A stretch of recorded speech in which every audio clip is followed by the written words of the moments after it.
तो मैं चाहूंगा कि एक बार कैमरा आप पे दिखाया जाए और आप वो गार्जियन है जो सीख कर रहते हैं बच्चों के साथ, फिर भी बच्चा कैंप पे पढ़ने के लिए आता है। और जब ये हजारों लोगों का विश्वास इस कैंप पे है तो मुझे अपने आप जगना पड़ता है इनके लिए, अपने आप थकान मिट जाती, जोश रहता है।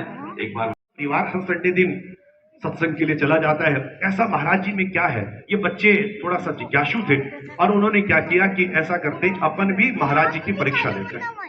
दोनों बच्चों ने क्या किया कि शाम के वक्त एक चिड़िया का बच्चा जो था, उस चिड़िया के बच्चे को छुपा के अपने हाथ में रख लिया और सुबह सुबह घर वालों से कहा कि आप महाराज जी के पास जा रहे हैं, ऐसा करते हैं हम भी आज आपके साथ चलते हैं। परिवार वालों ने कहा ठीक है, बिल्कुल, क्यों नहीं, आप भी चलिए। दोनों बच्चे सत्संग में चले जाते हैं। सत्संग खत्म होता है, पूरा परिवार महाराज जी के पास जाके बैठता है। जब बातचीत चल रही होती है तो बच्चे कहते हैं कि महाराज जी हमारी कुछ जिज्ञासाएं हैं, हमारे कुछ सवाल हैं। महाराज जी ने कहा कि बिल्कुल, किसी विद्यार्थी की पहली और प्राथमिक आवश्यकताएं क्या होती है, जिज्ञासा होती है। उन्होंने कहा बिल्कुल पूछिए बच्चों, क्यों नहीं पूछिए, आपको पूछना चाहिए। बच्चों ने कहा कि हमारे 2 सवाल हैं, आप अगर हमारे सवालों का सही और सटीक जवाब दे देंगे तो हम मान जाएंगे कि आप जो है वो अपने आप में एक बेहतरीन, एक गुणी व्यक्ति है। बच्चों ने पहला सवाल कहा, उन्होंने चिड़िया के बच्चे को अपनी पीठ के पीछे छुपा लिया और पहला सवाल कहा कि महाराज जी हमारे हाथ के अंदर एक प्राणी है, आप बता सकते हैं कि हमारे हाथ में कौन सा प्राणी हो सकता है।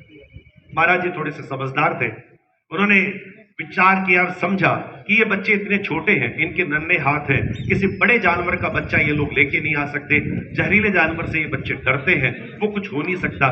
इन बच्चों की सोच अधिकतम से अधिकतम किसी चिड़िया या किसी परिंदे के बच्चे तक की हो सकती है। इसलिए उन्होंने अपने कयास से जवाब दिया कि तुम्हारी हथेली के अंदर एक को चिड़िया का बच्चा है। बिल्कुल सही जवाब था। बच्चों ने सोचा यार ये बात तो बहुत अच्छी बात है, महाराज जी इसका मतलब है तो ज्ञानी तो है। लेकिन अगला सवाल को पहले से गढ़ के लाए थे और उनको क्या करना था कि महाराज जी को गलत साबित करना। इसलिए उन्होंने सवाल ऐसा गढ़ा कि अब हम सवाल पूछेंगे कि महाराज जी आप ये बताइए कि चिड़िया का बच्चा जिंदा है या मरा हुआ। अगर महाराज जी ये कहते कि ये बच्चा मरा हुआ है तब तो अपने पास जिंदा है, और अगर महाराज जी ये कहेंगे कि ये बच्चा जो है वो जिंदा है तो अपन हाथ की ताकत से इस बच्चे को मार देंगे और कैसे भी करके महाराज जी को गलत साबित कर देंगे। इसलिए उन्होंने सवाल पूछा महाराज जी से कि आप ये बताइए कि ये चिड़िया का बच्चा हमारे हाथ में जो है वो जिंदा है या मरा हुआ है।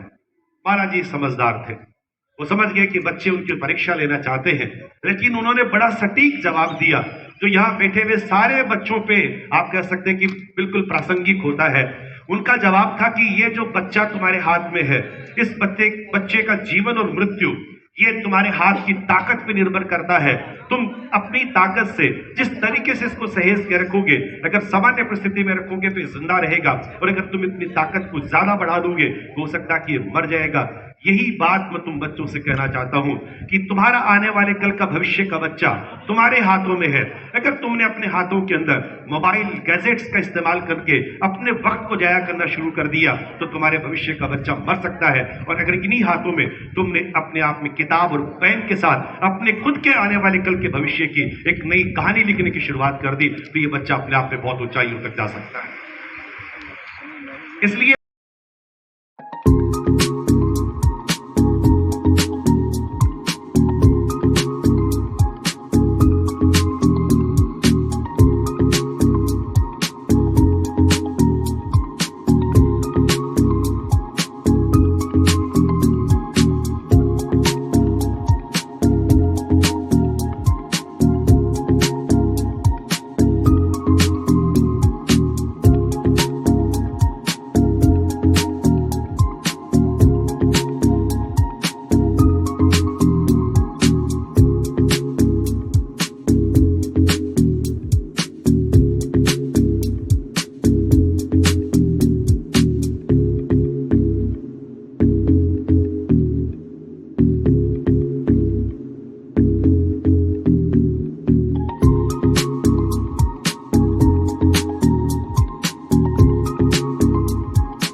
आ जाइए।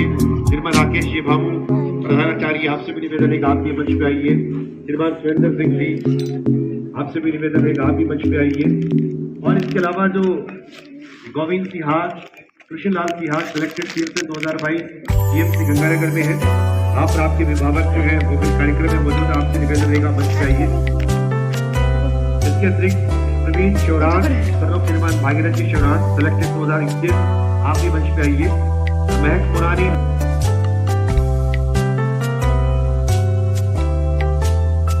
के बारे में मैं तो यही कहना चाहूँगा, यहाँ जो शिक्षा, संस्कार और मोटिवेशनल जो सिस्टम है बहुत ही शानदार है। तो अगर बच्चा 6th में, 8th में, 9th में जाता है और 10th के बाद में तो ये देना ही चाहिए। ये मेरी गुजारिश आप लोगों से, अगर मूड है तो। और बहुत ही वहाँ का मैनेजमेंट है, बहुत ही शानदार सिस्टम है। जय CLC। Thank you sir. आपके बच्चे के बारे में बताइए, आपका बच्चा कौन सी कॉलेज में पढ़ रहा है, क्या पढ़ रहा है? दो बच्चों का सिलेक्शन हुआ है, प्रियंका भैया और कल्पना भैया।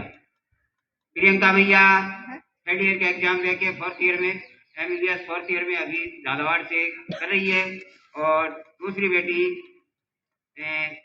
2nd ईयर यहाँ चूरू में MBBS कॉलेज में। बहुत सर, बहुत बहुत बधाई। यार एक चीज और बता दूं मैं, CLC का विश्वास इस तरीके का है कि ऐसे कई गौरव परिवार हैं जिसमें एक नहीं बल्कि एक ही परिवार से 2-2, 3-3 बच्चे जो है वो देश के प्रतिष्ठित मेडिकल और इंजीनियरिंग कॉलेजेस में पढ़ रहे हैं। इन बच्चों की प्रारंभिक शिक्षा यहीं की CGRM पब्लिक स्कूल जिसके डायरेक्टर सुरेंद्र जी भैया हैं, इन्हीं के निर्देशन में पढ़ी है। सभी को नमस्कार। मैं आपको बताना चाहूंगा कि ये ओम प्रकाश जी मैया हैं जो सरकारी अध्यापक हैं। इनकी 3 बेटियां और 1 बेटा है। 2 बड़ी बेटियों का सिलेक्शन यहाँ CLC में रहते हुए हो गया है। तीसरी बेटी है, उसका भी जल्दी आपको 1 या 2 साल में सिलेक्शन मिलेगा, ये मेरी पूरी उम्मीद है। और वो बहुत मेहनती बेटी है। तो CLC में वो अभी वर्तमान में पढ़ रही है। ये एक घर से जब 3-3, 4-4 डॉक्टर निकल रहे हैं तो इससे ज्यादा। और इनका मूल गांव है महरी राजियावान, जो सरदारसर तहसील में बालेरी से थोड़ा आगे पड़ता है। और अभी ये चूरू, वर्तमान में चूरू रह रहे हैं। एकदम साधारण परिवार से ये रहने वाले हैं। तो हम सभी को मेहनत करनी चाहिए। और बाकी सारी बातें इन्होंने बता दी है। हम जो यहाँ जो पहले बच्चों की प्रारंभिक शिक्षा हमारी स्कूल में है, गवर्नमेंट स्कूल है, प्राइवेट स्कूल है, जहां से निकलते हैं वहीं से हम बच्चे तैयार करते हैं। वो बच्चे आगे जाके अच्छे इंस्टीट्यूट में पढ़ते हैं, फिर वो सिलेक्शन देते हैं। तो आपको वैसे साहिल जी ने सब बता दिया है कि बच्चों को प्रारंभिक तौर पे कैसे उनको तैयार रखना चाहिए। 2 मूल मंत्र बताए, वो मुझे भी अच्छे लगे। तो आपको भी मेहनत करनी चाहिए। बाकी हमारी जो सारी टीम है, जिसमें राकेश जी है, हमारे गवर्नमेंट प्रिंसिपल है, वो भी अपने विचार आपको बताएंगे। आप सबको अपने बच्चों के साथ रहना चाहिए, उनको हर तरह से प्रोत्साहित करना चाहिए, उनको कहीं पे भी डिमोरलाइज नहीं होने देना है, ठीक है। और आपको उनके साथ में मेहनत आपको भी करनी पड़ेगी। जितने बच्चे मेहनत करते हैं उतनी मेहनत आपको भी करनी पड़ेगी। यही सफलता का हमने अभी तक का सिस्टम देखा है। और एक बात और बता दूं, ओम प्रकाश जी मैया की दोनों बेटियां CLC के हॉस्टल में रह के पढ़ी हैं। और तीसरी बेटी जो छोटी है वो भी हॉस्टल में रह रही है। इनका अनुशासन है, उसका मुकाबला राजस्थान में कहीं पे भी कोचिंग इंस्टीट्यूट में नहीं है, ये हम गारंटी के साथ कह सकते हैं। विशेष तौर से जो लड़कियां हैं उनके लिए तो मैं ये बता रहा हूं कि CLC का हॉस्टल है वो 100% सुरक्षित है, अनुशासित है। किसी भी बच्चे की पढ़ाई के लिए अनुशासन उसका पहला काम है। अनुशासन के बिना वो अच्छा पढ़ नहीं सकता और वो अच्छा सक्सेस नहीं हो सकता। इसलिए अनुशासन पहला स्टेप है, उसके बाद में आगे की पढ़ाई है, सक्सेस की रेट बाद में आएगी। Thank you so much. Thank you sir, thank you आपके विश्वास के लिए। जी सर। सभी को नमस्कार। जैसा कि मैया जी ने बताया, मैं गवर्नमेंट स्कूल में प्रिंसिपल हूँ और साहिल के पापा से पिछले 12-13 साल से जुड़ा हुआ हूँ। वास्तव में छोटे छोटे बच्चों से आप सुनोगे सीकर में तो वो बॉस के नाम से जाने जाते हैं। बॉस की जो शब्द की वास्तविकता है वो श्रवण जी में झलकती है। लगातार पूजा पाठ करने वाला व्यक्ति बच्चों के बीच में रहते हैं। रात को इनकी मैंने नाइट क्लासेस देखी हैं। रात को बच्चे 12 बजे तक इनके कोचिंग संस्थान में पढ़ते हैं और पूर्णतः सुरक्षित माहौल मिलता है, जैसा कि मैया जी ने बताया।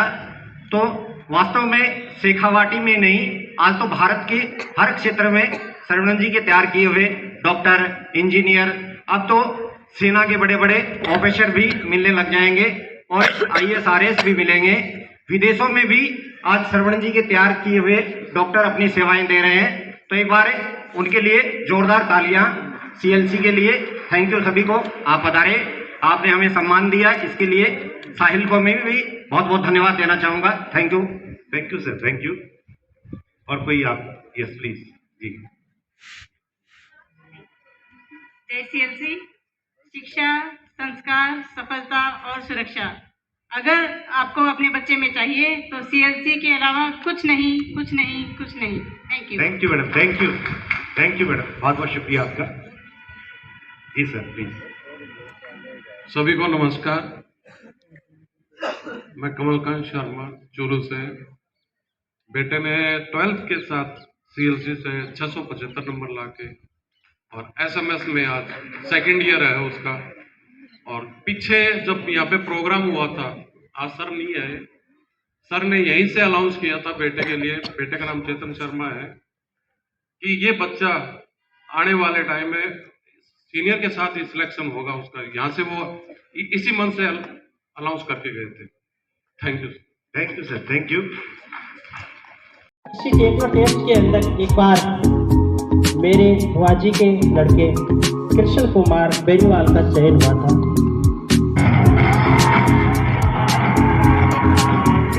7th क्लास का बच्चा तैयार नहीं है। 5th, 6th, 7th जिसका रैंक 11 से 50 के बीच में है।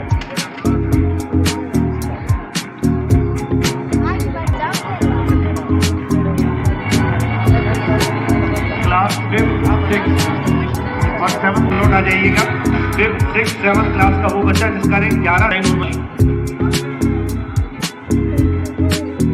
2 लाइन बना लीजिए, एक आगे लाइन,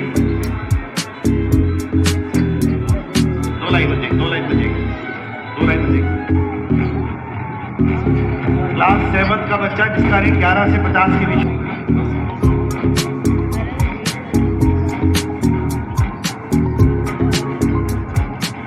से 50, 5th, 6th, 7th।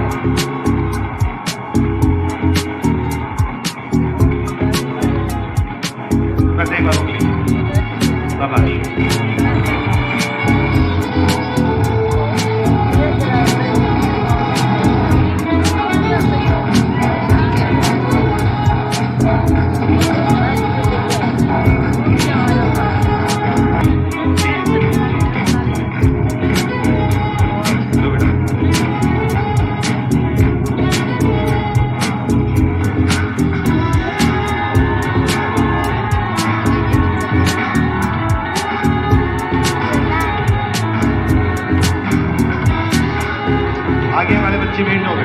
आगे वाले बच्चे बैठ जाइए, आप इनके बिल्कुल पास पीछे आ जाइए, शाबाश, वेरी गुड। इस कोने में आ जाओ बेटा, लंबे वाला बच्चा।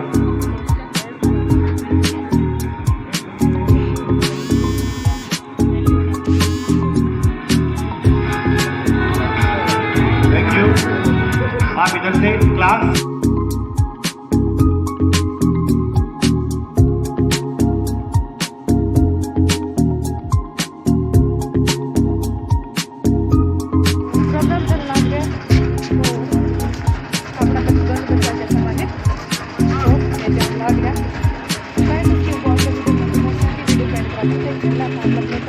Thank you.